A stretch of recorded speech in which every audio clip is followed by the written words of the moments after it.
Halo semuanya, jadi aku akan menjelaskan laporan UTS Lab Basis Data. Pertama, kita akan membuat database dengan menulis perintah create database 2514 UTS Lab BD. Setelah berhasil, kita akan menulis perintah use 2514 UTS Lab BD itu untuk menggunakan database yang telah kita buat sebelumnya. Setelahnya kita akan membuat tabel mahasiswa dengan menulis create table mahasiswa yang dimana di dalamnya berisi name, chart 15 primary key. Primary key adalah identitas unik untuk setiap basis data. Lalu ada nama mahasiswa varchar 100 not null, jurusan varchar, angkatan year. Selanjutnya kita akan membuat tabel dosen dengan menuliskan perintah create table dosen yang dimana di dalamnya ada kode dosen char primary key, nama dosen varchar not null, bidang ahli varchar 50. Setelahnya kita akan buat tabel mata kuliah dengan menuliskan perintah create table mata kuliah yang dimana di dalamnya ada kode MK char primary key, nama MK varchar not null, SKS INT, nama MK varchar 100 not null, lalu yang terakhir ada SKS INT. Selanjutnya kita akan membuat tabel KRS yang dimana tabel KRS itu untuk menghubungkan mahasiswa, dosen, dan mata kuliah. Kita akan menulis perintah create table KRS. Nah, setelah kita membuat tabel, kita akan memasukkan data mahasiswa dengan menulis perintah insert into mahasiswa values. Di sini yang akan kita masukkan ada name, nama mahasiswa, prodi atau jurusan, dan angkatan mahasiswa. Selanjutnya kita akan memasukkan data dosen dengan menulis perintah insert into dosen values. Selanjutnya kita akan memasukkan data mata kuliah dengan menulis perintah insert into mata kuliah values. Dan yang terakhir kita akan memasukkan data KRS dengan cara insert into KRS, NIM, KD dosen, KDMK, tahun, semester, nilai, values. Berarti kita akan memasukkan NIM, contohnya seperti 25, 08, 10, 70, 11, 001. Ada kode dosen yaitu DS001, kode MK, MK001, tahun 2025, semester G, dan nilai ada A. Lalu kita akan menampilkan semua data yang berada di tabel mahasiswa dengan menuliskan perintah select from mahasiswa.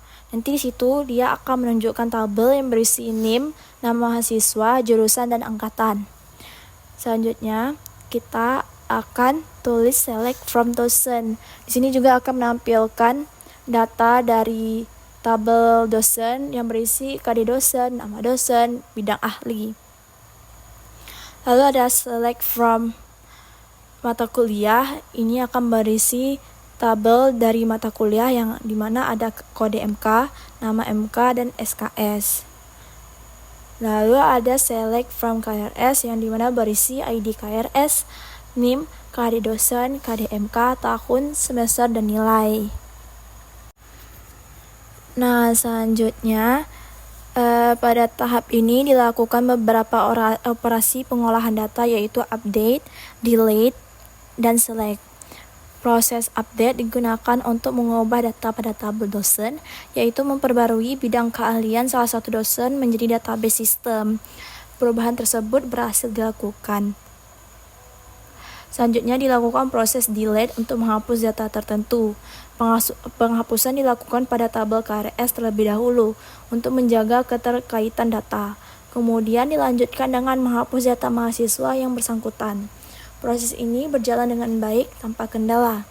Selain itu, dilakukan juga penampilan data dengan memilih kolom tertentu menggunakan perintah select, yaitu hanya menampilkan NIM dan nama mahasiswa. Terakhir, digunakan select dengan kondisi where untuk menampilkan data mahasiswa dengan jurusan tertentu, yaitu informatika. Hasil yang diperoleh sesuai dengan kondisi yang diberikan, sehingga menunjukkan bahwa proses pengolahan data berjalan dengan baik. Selanjutnya, pada tahap ini dilakukan beberapa variasi pencarian data menggunakan kondisi yang berbeda. Pertama, digunakan select dengan kondisi N untuk menampilkan data KRS berdasarkan tahun, semester, dan nilai tertentu. Namun hasilnya tidak ditemukan data yang sesuai. Kemudian digunakan kondisi OR untuk menampilkan data mahasiswa dengan jurusan informatika atau sistem informasi, dan hasilnya menampilkan beberapa data yang sesuai. Selanjutnya, digunakan kondisi between untuk menampilkan data KRS dalam rentang tahun tertentu, yaitu antara 2024 hingga 2025, dan data berhasil ditampilkan sesuai kriteria.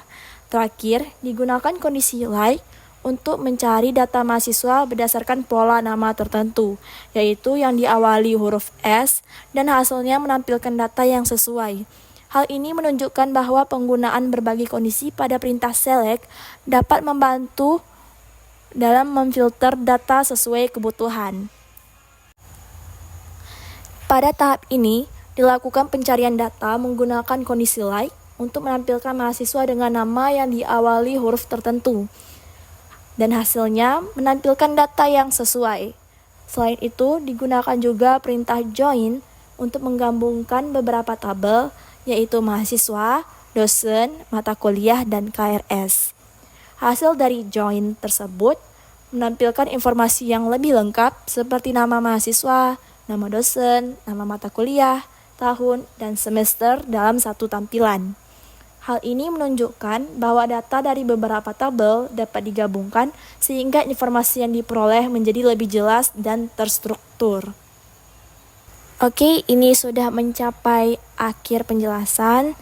Jadi sekian aja penjelasan mengenai laporan UTS Lab basis data. Semoga dapat dipahami oleh semuanya. Terima kasih.